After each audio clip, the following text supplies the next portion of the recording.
My name is Brian Collins and welcome to the Become a Writer Today channel. So I've tested Grammarly and Quillbot extensively, and in this video review I'm going to compare both tools, explain what they do and how they differ from each other. I'll also help you understand which tool is appropriate for different types of writing. Hope you enjoyed this video comparison. If you do, hit thumbs up, and of course if you want to get more videos like this, then don't forget to subscribe to the Become a Writer Today channel. Grammarly has been around since 2009. It was founded by a Ukrainian team, and today it is used by more than 30 million people worldwide.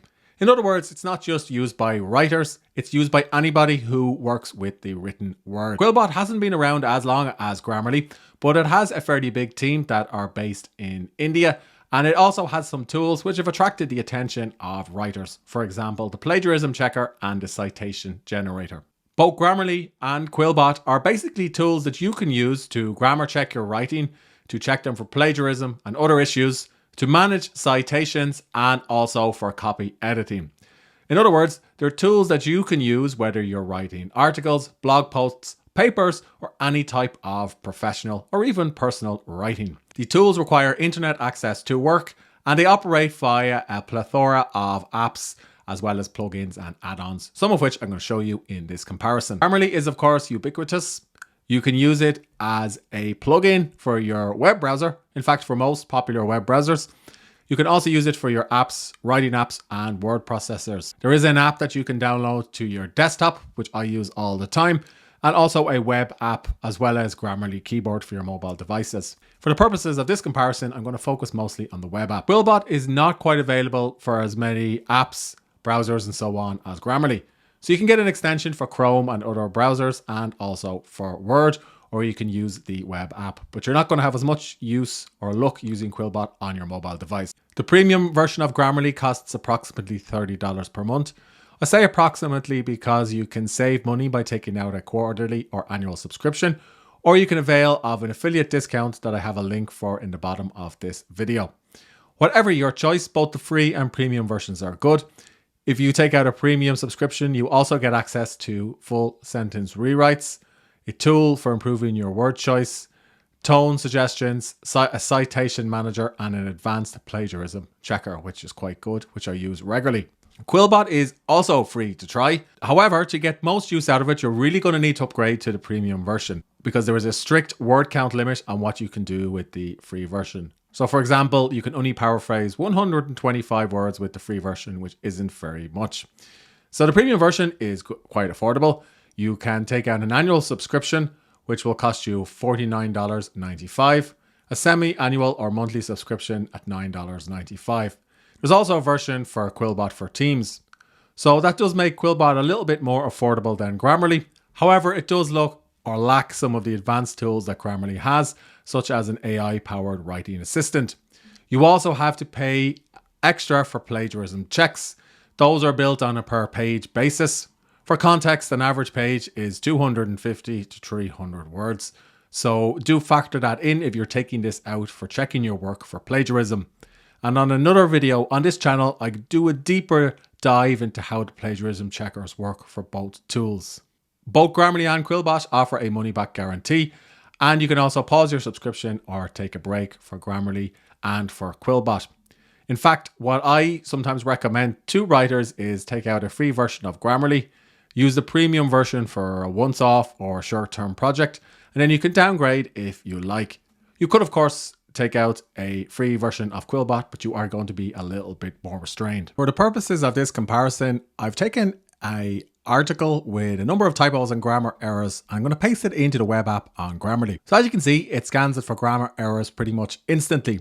I can get an overall score of the document about characters, word count, sentence structure, readability, and so on. I can also set goals based on whatever it is I've written and the intended audience, and these affect the suggestions that Grammarly makes. If you're curious about how to use these goals, do watch my Grammarly tutorial elsewhere on the channel. In summary, I can work through the grammar errors underlined in red, followed by the clarity errors in blue. The other reports more relate to copy editing and improving the readability of your work. So what I like about Grammarly is that I can quickly fix any of the grammar errors at a click.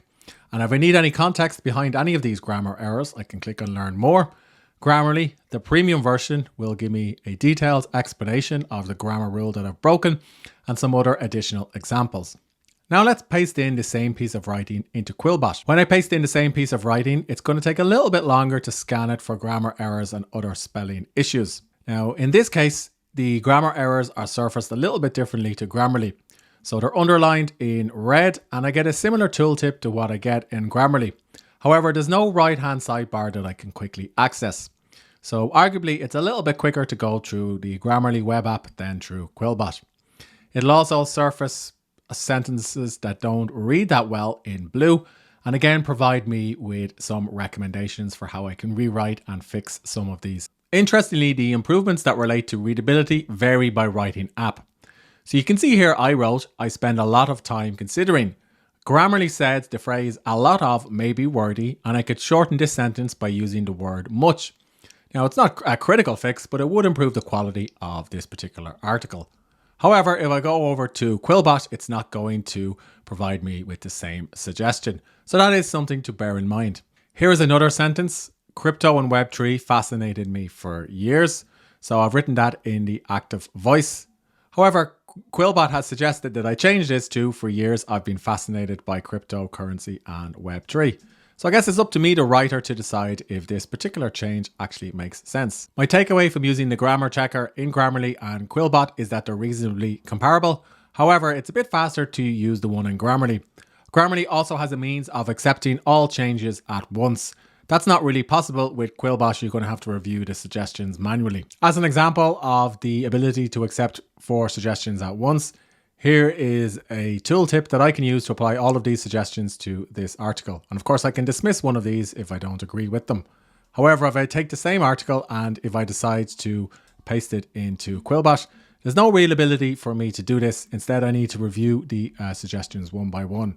It's certainly not a deal breaker, but it does slightly increase the amount of time that you're going to spend editing. And I have found that the full sentence rewrites that the AI-powered writing assistant inside of Grammarly proposes are often more accurate and reliable than what Quillbot suggests. So here's one suggestion. Grammarly has proposed changing this sentence from "I completed over a dozen of the masterclass courses" to "I completed over a dozen masterclass courses." However, if I go to Quillbot, you'll see that this is not really surfaced. And I did find multiple examples like this where Grammarly's AI appears to be a little bit more powerful than Quillbot. So let's look at the plagiarism checker. So I've opened up a different article. It's a review of masterclass.com, which I published on Become a Writer today.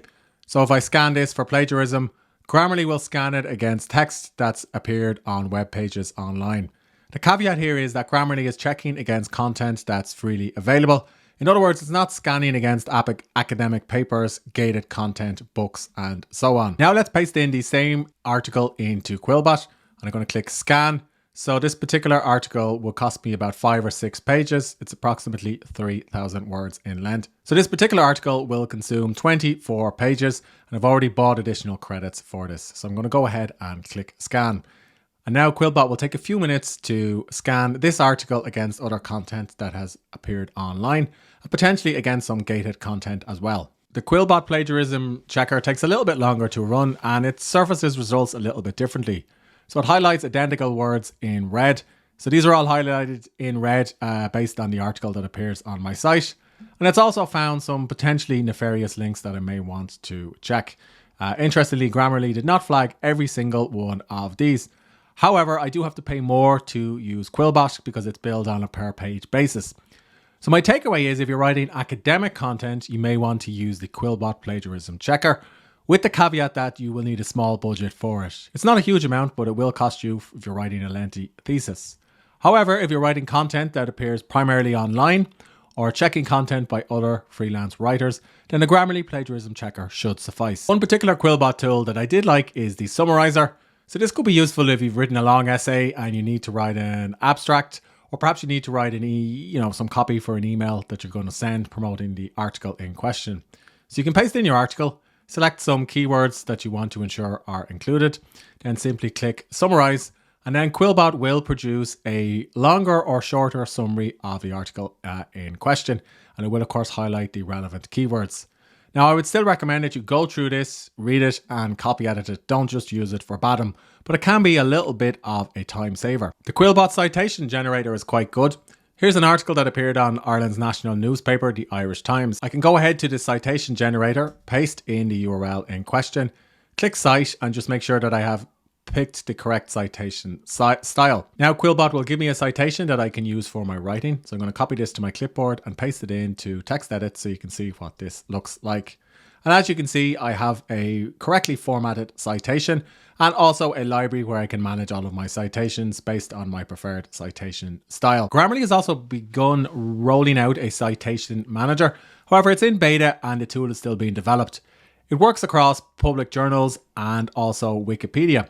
So as an example, you must install the Grammarly plugin firstly, then you'll see this pop-up box appear. You can select your preferred citation style and copy this to your clipboard, and then you will have a correctly formatted citation that you can use. There's also a free citation generator, although this would require you input the details manually. But I would expect the Grammarly team to improve the citation generator over the next few months. However, Quillbot does edge Grammarly if you are working with a lot of complex citations. Quillbot also works a little bit different to Grammarly in that it has a co-writer. Basically, the co-writer brings together all of the Quillbot tools into one user interface. So you can search for articles online, then you can potentially paraphrase sections of those articles into your work. Then you can check them for grammar errors. And then you can add a citation so you're not accused of accidental plagiarism. And you can also use the suggest text tool as well. And of course, if you click on any of these, you can access the Quillbot reports and the Quillbot suggestions for grammar errors and other issues. So as an example, if I select this text, I can click paraphrase. And then on the right hand sidebar, I will be presented with some text that I can potentially use inside the article. And then I can click insert to move this back into the document in question. So if you're working with a lot of different source materials, this could potentially speed up the writing process. Now, personally, this doesn't really fit with how I like to write, but I could see how this could work for a number of different writers. And of course, when you're paraphrasing, you can select different modes and lengthen or shorten the results. The suggest text option works pretty similarly. So if I select all of this text here and then click on suggest text, Quillbot will propose some suggestions for improving the readability in question. Now you will notice there's a slight lag, and I have noticed that the co-writer, and to be fair, it is in beta, sometimes can be a little bit clunky to use. So I don't find myself using this as much. There's also an option here to get statistics about character count, word count, and so on, which you also get inside of Grammarly. So I guess this doesn't really compare too much to Grammarly in that it's a different type of feature for specific writers. I use Grammarly mostly because it works across all of my writing apps and also the websites that I visit. I simply have to access the floating icon here, which represents Grammarly, and I can find and fix errors in any writing application on my computer. So I've pasted in an article here, and you can see that Grammarly has proposed suggestions for this particular article if I were to send it as an email.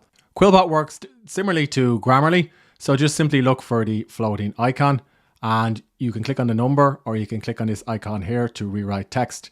Interestingly, when I clicked on the number, it didn't actually surface any grammar errors, even though I know there are grammar errors in this particular email or article. And if I click on this icon here, I'll get an option to rewrite text.